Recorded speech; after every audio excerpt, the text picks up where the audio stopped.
አስኒል እንደሹ ለምን አለቀሰም?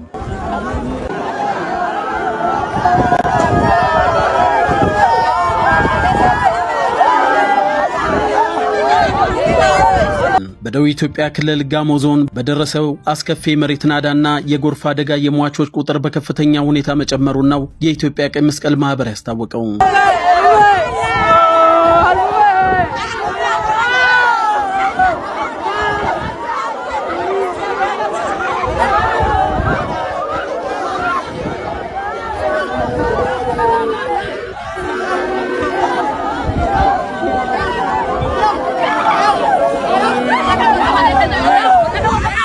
አደጋው ድንገተኛና መጠነ ሰፊ በመሆኑ አሁንም ተጨማሪ የጉዳት መረጃዎች ሊኖሩ እንደሚችሉ ተሰግቷል። በህይወት የተረፉ ወገኖች መጠለያ፣ የምግብና የሕክምና እርዳታ አስቸኳይ ይፈልጋሉም ተብሏል።